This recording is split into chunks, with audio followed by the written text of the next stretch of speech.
Okay तो आज हम लोग स्टार्ट करेंगे इंग्लिश ग्रामर। जैसे कि हम लोग ने कल परसों बिफोर 2 डेज मैंने आप लोगों को बोला था। फर्स्ट डे हम लोग ने इंग्लिश का वन शॉट पूरा ग्रामर क्लियर, हिंदी का वन शॉट पूरा ग्रामर क्लियर किया था। कल मराठी का वन शॉट पूरा ग्रामर क्लियर किया और जो कि वीडियोस भी अपलोड है, आप लोग देख सकते हो। और यहाँ पे जो बच्चे बैठे हैं उन लोगों को तो सब क्लियर ही हो गया, राइट। आज हम लोग इंग्लिश का करेंगे। पूरे साल हम लोग ने इंग्लिश ग्रामर ऑलरेडी पढ़ा है। ये सारे टॉपिक्स, इसके भी अलावा कुछ टॉपिक्स जो हम लोग ने क्लियर किया है पूरे साल में, लेकिन आप लोग अगर नहीं पढ़े रहोगे तो आप लोगों को बहुत प्रॉब्लम फेस करनी पड़ेगी। इसलिए सब कुछ अच्छी तरह से रिवाइज करना, रिवाइज करके फिर जाना एग्जाम देने के लिए। अब कल से आज हो गया, आज 19 हो गया, 21 से हिंदी मीडियम का वापस ये स्टार्ट हो रहा है बोर्ड एग्जाम और 24 से इंग्लिश मीडियम का। फर्स्ट पेपर मराठी है, उसके बाद आपका रेगुलर 1 बाय 1 पेपर शेड्यूल आपके पास है ही, ठीक है। तो हम स्टार्ट करेंगे इंग्लिश ग्रामर। सबसे पहले हम स्टार्ट करेंगे डिटरमाइनर से। डिटरमाइनर है हमारा, डिटरमाइनर कहाँ यूज करते हैं। बच्चों को यही नहीं समझ में आता ग्रामर में कि किस ग्रामर का जो क्वेश्चन है उसका मीनिंग क्या है, वो कहाँ यूज करते हैं, उसमें क्या यूज करते हैं, कब यूज करते हैं। तो वो सारी चीज हम लोग इन शॉर्ट में आज देख के लेंगे, पूरा एक्सप्लेन के साथ। फुल एक्सप्लेनेशन में पूरे साल पढ़ा चुकी हूँ और कई सारे छोटे छोटे वीडियोस भी अपलोड कर चुकी हूँ जो आप लोग देख सकते हैं, ठीक है। डिटरमाइनर मतलब होता है ऐसा वर्ड जो हम लोग नाउन के पहले यूज करते हैं, ठीक है। नाउन के जो पहले यूज करते हैं उसको हम डिटरमाइनर हमेशा हम लोग नाउन के पहले लगाते हैं। नाउन मतलब नाम होता है। सेंटेंस में दिया हो कोई भी नाम, उसके पहले हम लोग अ यूज करेंगे। नाम के पहले उसको हम क्या बोलते हैं, डिटरमाइनर बोलते हैं। क्लियर हुआ। फिर हमारा है आर्टिकल्स। आर्टिकल्स में आता है A and the. A and the. A use करते हैं कॉन्सोनेंट के लिए, एन यूज करते हैं वोवेल्स के लिए और द यूज करते हैं कोई ऑब्जेक्ट के लिए, right. A E I O you हमारे क्या रहते हैं, वोवेल्स है, उसके लिए एन यूज करते हैं। An apple, an elephant, okay. बाकी अ बॉय, अ गर्ल ऐसे। और कोई चीज है तो द टेबल, द चेयर, इस तरह से यूज करते हैं। फिर आता है हमारा parts of speech. Parts of speech हम लोग ने कई बार बहुत बार पढ़ा है और बहुत सारे वीडियोस भी अपलोड है पार्ट्स ऑफ स्पीच के, जिसके 8 टाइप्स है। Noun, pronoun, verb, adverb, adjective, preposition, conjunction, interjection. Noun मतलब नाम, प्रोनाउन मतलब नाउन के प्लेस पे जो यूज होता है ही, शी। वर्ब मतलब क्रिया, एक्टिविटी जो हम करते हैं, वो ईटिंग, रनिंग, सिट, सी। एडवर्ब मतलब क्रिया की विशेषता, जो क्रिया हो रही है वो किस तरह से हो रही है, स्लो, फास्ट। एंड एडजेक्टिव हो गया, एडजेक्टिव मतलब विशेषता, जैसे कि द फ्लावर इज ब्यूटीफुल, किसी चीज की विशेषता। नाउन और प्रोनाउन की विशेषता को एडजेक्टिव बोलते हैं। प्रीपोजिशन मतलब किसी चीज का पोजीशन कहाँ पे, on, upon, under, below, far, near. Conjunction मतलब जो दो वर्ड्स को ज्वाइन करता है, एंड, और, the, because, but, yet, comma हटा के वो यूज करते हैं। इंटरजेक्शन मतलब ओ, वाव, हुर्रे, अलास, ऐसे जो वर्ड है जो हम लोग सडन फीलिंग दिखाते हैं, अचानक कोई घटना हो जाए, अचानक कोई मिल जाए, तो वो यूज करते हैं हम लोग इंटरजेक्शन। डिग्री ऑफ कंपैरिजन, इसमें डिग्री है, सुपरलेटिव डिग्री होता है। 3 डिग्री के टाइप से कौन कौन से हमारे, पॉजिटिव, कंपैरेटिव और सुपरलेटिव। जैसे big, bigger, biggest, small, smaller, smallest, tall, taller, tallest. तो ये डिग्री हम लोग इस तरह से चेंज करेंगे। अगर सेंटेंस में आए डिग्री चेंज करना तो उसमें और भी पास्ट प्रेजेंट टेंस का आपको ध्यान रख के चेंज करना होता है। ओके, तो डिग्री इस तरह से आपको क्लियर करनी है, उसके साथ आपको टेंस का भी ध्यान रखना है। फिर आता है मॉडल ऑक्सिलरी। मॉडल ऑक्सिलरी हमने बहुत बार पढ़ा है, देखा है। आपको सिर्फ सेंटेंस दिया है, सेंटेंस में से आपको मॉडल ऑक्सिलरी पहचानना है। जैसे अगर सेंटेंस में मस्ट दिया है, must, must, can, could, should, ये सारी चीजें मॉडल ऑक्सिलरी होती है। मैंने आपको खुद ग्रामर के नोट्स बना के दिए हैं, जेरोक्स करवाए हैं, आप लोगों ने लिखवा कर दिया है कई बार, वो भी आप लोग के पास है और वीडियोस भी अपलोड है, तो उस पे भी आप लोग देख सकते हैं। मॉडल ऑक्सिलरी में अगर सेंटेंस में कैन है तो आप कैन को अंडरलाइन करोगे, उसको आंसर में फिर से कैन लिखोगे और वहां लिखोगे शोइंग एक्सप्रेस एबिलिटी। क्या करोगे, एक्सप्रेस एबिलिटी। अगर शुड दिया है तो एक्सप्रेस सजेशन, एडवाइस, और मस्ट दिया है तो एक्सप्रेस नेसेसिटी। इस तरह से सिट डाउन देयर। तो इस तरह से आप लोग मॉडल ऑक्सिलरी पहचान कर सकते हो। एक बार पूरा रिवाइज कर लेना। फिर आता है हमारा same word as a noun. Noun जो दिया है उसी तरह का एक सेम वर्ड आपको सेंटेंस का अंडरलाइन करके फिर से लिखना होता है। फिर है और वर्ब का भी सेम, वर्ब जो दिया है उसी का same word. Punctuation mark, full stop, comma, inverted comma, exclamation, question mark, hyphen mark, मतलब ये सारे हम लोग ने हिंदी में भी देखा था। विराम चिन्ह, मराठी में भी देखा था और सेम इंग्लिश में भी हमें देखने मिल रहा है। अगर सेंटेंस कंप्लीट होगा तो फुल स्टॉप लगता है, क्वेश्चन पूछा है तो क्वेश्चन मार्क लगता है, ऐसे आपको पहचान के उसपे सारे यूज कर रहे हैं। फिर है सब्जेक्ट एंड प्रेडिकेट मतलब क्लॉज। क्लॉज सुना है आपने, मैंने बहुत बार पढ़ाया भी है। अगर हमारा जो सेंटेंस उसमें जो मुख्य करता है, जो मेन है उसमें पार्ट, वो हमारा सब्जेक्ट होता है मुख्य करता, और उसके ऊपर जो डिपेंडेंट सेंटेंस रहता है उसको बोलते हैं हम प्रेडिकेट, राइट। सब्जेक्ट को ही मेन क्लॉज, प्रिंसिपल क्लॉज बोलते हैं, और प्रेडिकेट को इंडिपेंडेंट क्लॉज और क्या बोलते हैं, डिपेंडेंट क्लॉज बोलते हैं, राइट। सबऑर्डिनेट क्लॉज भी बोलते हैं उसको, ठीक है। फिर आता है कॉम्प्लीमेंट्स। अगर कोई सेंटेंस दिया है उसमें लिखा है कि फाइंड आउट द कॉम्प्लीमेंट्स, तो आपको उसमें से वो चीज निकालनी है, फाइंड आउट करनी है। जैसे कि किसी की तारीफ की गई है, कॉम्प्लीमेंट होता है किसी की तारीफ करना, किसी के बारे में कुछ अच्छा बोलना, तो वो सेंटेंस या वो वर्ड निकाल के आपको आंसर में लिखना है। फिर आता है present participle and past participle in double. आपको एग्जाम में कंपलसरी है 1 या 2 मार्क्स के लिए आएगा। Present participle right, rewrite given.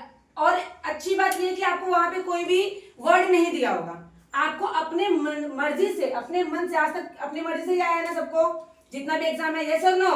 तो आपकी मर्जी से आपको वहां पे वर्ड्स लिखने हैं, चाहे प्रेजेंट पार्टिसिपल में लिखना हो चाहे पास्ट पार्टिसिपल में। अगर प्रेजेंट पार्टिसिपल आता है तो हमेशा आईएनजी लगता है, आईएनजी, लेकिन डबल होना चाहिए। जैसे कि स्टॉपिंग, स्टॉपिंग में डबल पी रहता है, राइट। जंपिंग में डबल पी रहता है, रनिंग में डबल एन रहता है, राइट। इस तरह से आईएनजी रहे, लेकिन जो रन है R U double N R U N run double N ING, right.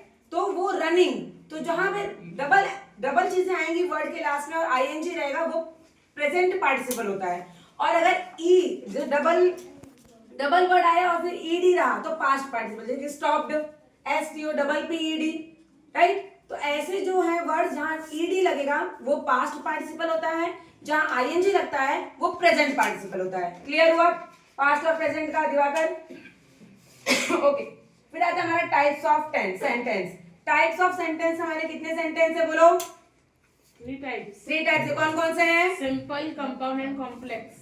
Simple sentence, compound sentence and complex. Simple sentence जैसे हमारा सरल वाक्य, हम लोग ने कल परसों भी देखा था वीडियोस में अपने, और यहाँ पे भी सरल वाक्य सिंपल सेंटेंस, कंपाउंड सेंटेंस संयुक्त वाक्य, एंड कॉम्प्लेक्स सेंटेंस मिश्र वाक्य। जिसमें जो सिंपल रहते हैं, आई एम स्टैंडिंग हियर, मैं खड़ी हूँ यहाँ पे, राइट, तो सिंपल सेंटेंस हुआ। जिसमें एंड, बट, बिकॉज लगाकर दो चीज को जोड़ा है वो कॉम्प्लेक्स सेंटेंस, कंपाउंड सेंटेंस हुआ।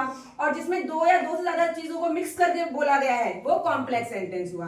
ओके, अब आता है हमारा, ये फिनिश हुआ काइंड्स ऑफ सेंटेंस में। अब ये काइंड्स मतलब होता है types of sentence, right. Kinds मतलब जैसे कल हमने देखा प्रश्नार्थी वाक्य, विधानार्थी वाक्य, इस तरह के वाक्य जो थे वो काइंड्स ऑफ सेंटेंस में आएंगे।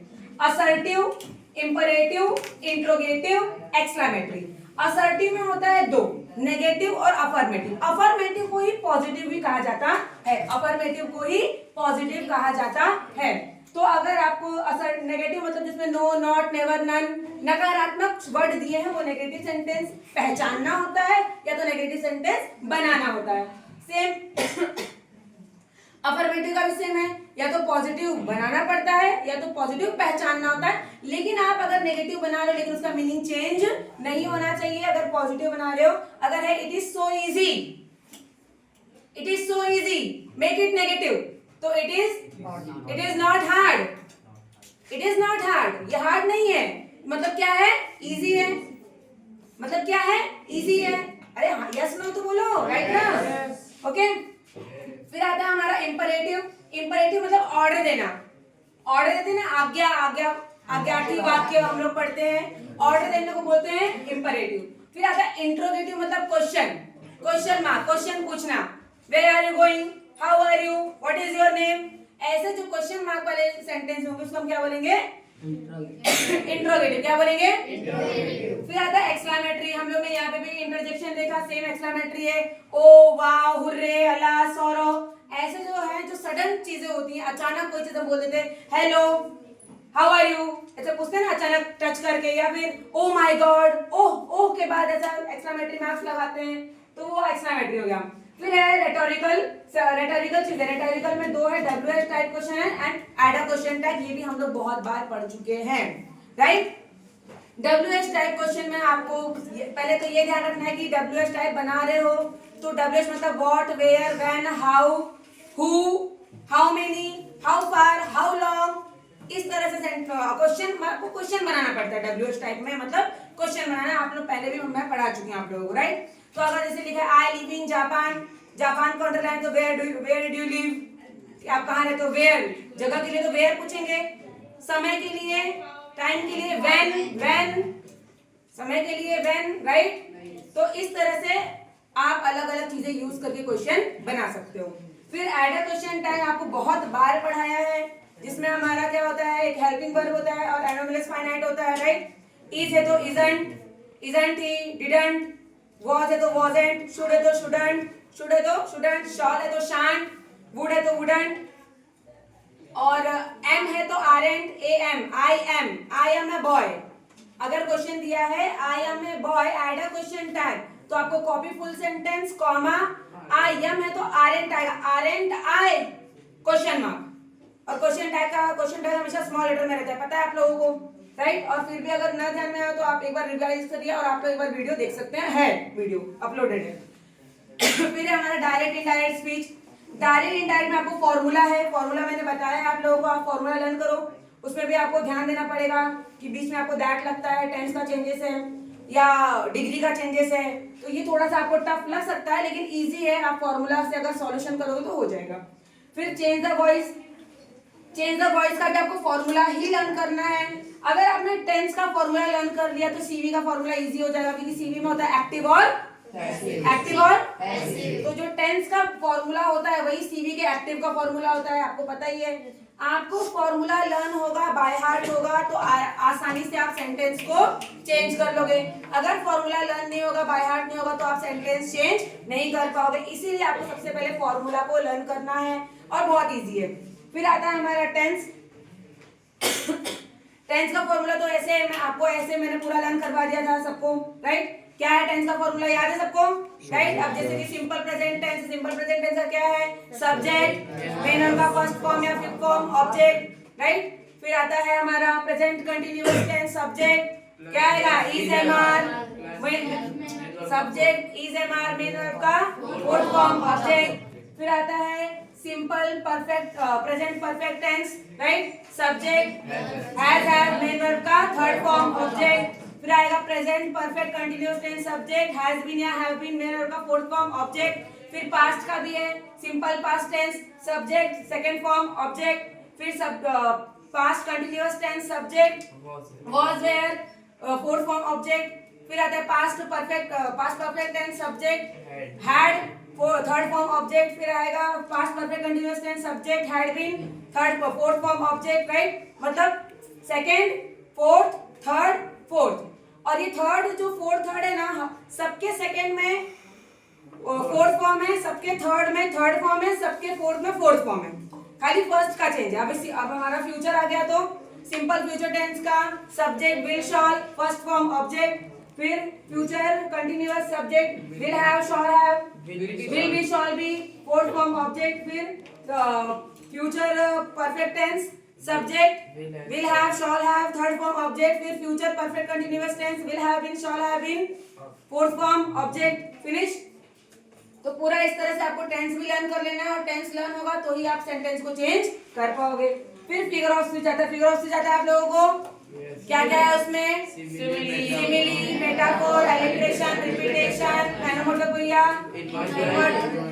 इन्वर्जन, हाइपरबोल, पन और tautology, antithesis, climax, anticlimax, inversion, बहुत कुछ है और ये सारा आपको बताया गया है, राइट ना।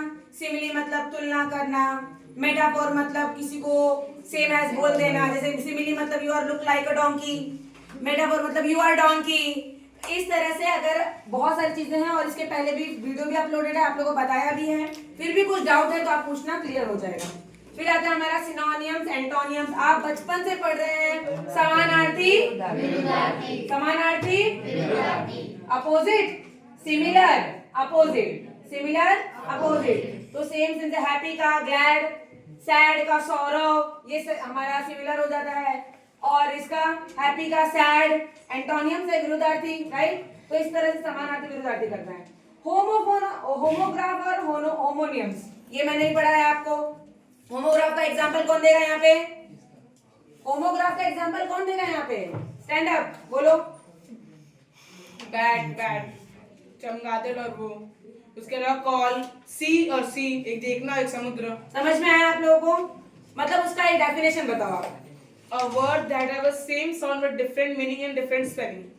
ऐसा वर्ड जिसका साउंड सेम हो लेकिन मीनिंग अलग हो और स्पेलिंग भी अलग हो। लेकिन होमोनियम्स में ऐसा नहीं होता है। इसमें क्या होता है, साउंड भी सेम होता है, स्पेलिंग भी सेम होती है, सिर्फ मीनिंग अलग होता है। होमोग्राफ में आपको सिर्फ साउंड सेम रहेगा, मतलब सुनने में सेम आएगा, राइट, लेकिन मीनिंग क्या होगी, अलग होगी और स्पेलिंग भी अलग होगी। जैसे SEEC मतलब देखना, SEAC मतलब समुद्र, होमोग्राफ हो गया। होमोनियम्स में BAT बैट मतलब चमगादड़ और BAT बैट मतलब ही बैट।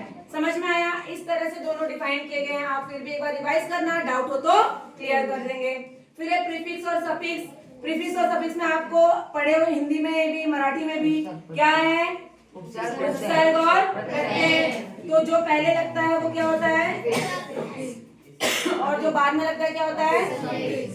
जैसे इन डिपेंडेंट है, अगर डिपेंडेंट, राइट, डिपेंडेंट का प्रीफिक्स क्या होगा, इंडिपेंडेंट, इन लग गया। और सफिक्स अगर डिपेंडेबल, एबल लग गया, तो जो पीछे लगेगा मतलब बाद में लगेगा वो क्या होगा, सफिक्स। जो पहले लगेगा वो prefix. Registered word, registered word क्या होता है, रिलेटेड वर्ड को ही रजिस्टर्ड वर्ड कहते हैं। अब जैसे मैंने लिख दिया म्यूजिक, म्यूजिक से रिलेटेड वर्ड क्या है, song, mic, audience, table, chair, guitar, volume, सब कुछ है। तो एक चीज से जितने भी, जैसे हॉस्पिटल लिख दिया मैंने, हॉस्पिटल से registered word doctor, patient, bed, injection, medicine, syrup, what, ambulance, yes, सब कुछ आ जाता है। ओके, फिर आता है हमारा वर्ड चेन। वर्ड चेन मैंने आपको बताया है, वर्ड चेन 3 टाइप्स के आते हैं, noun, verb, adjective. Noun, rewrite, complete the word chain in the noun form, complete the word chain in the verb form, complete the word chain in the adjective form. Noun form सबसे easy है, नाम लिखना रहता है। जो last शब्द जैसे कि एप्पल, ई आया तो एलिफेंट, टी आया तो टेबल, इस तरह से आप नाउन फॉर्म है। वर्ब मतलब क्रिया, एक्टिविटी से, ईट लिखा है, ईट, टू टॉक, नो, जानना, वो भी क्रिया है। फिर एडजेक्टिव मतलब किसी की विशेषता बताना, ब्यूटीफुल, एल आया लॉयल, इस तरह से आपको तीनों करना है। फिर हमारा आ जाता है हिडन वर्ड्स। अब एक आपको शब्द दिया रहता है, मैंने कल भी बताया था, एक एग्जांपल दिया था कंफर्टेबल का। कंफर्टेबल दिया है, उसमें कंफर्ट अलग कर दो, टेबल अलग कर दो, उसके अंदर एक बड़े वर्ड के अंदर छुपे हुए छोटे छोटे शब्द को आपको मिनिमम 4, मिनिमम 5 ऐसे निकाल के लिखने होते हैं, ठीक है। फिर आता है compound words, sorry alphabetical order. आप बचपन से अल्फाबेटिकल ऑर्डर कर रहे हो, ABC के हिसाब से लगा पहचान के करना होता है। कंपाउंड वर्ड्स आता है आप लोगों को ना, कंपाउंड वर्ड्स क्या होते हैं, ब्लैक बोर्ड का, जो दो वर्ड्स को जोड़े थे एक नया वर्ड बने, जैसे कि black plus board is equal to blackboard, foot plus ball is equal to football, water plus bottle is equal to water bottle, ice plus cream is equal to ice cream. ये हमारे compound words हैं। अब phrase क्या होता है बताओ, phrase किसको पता है?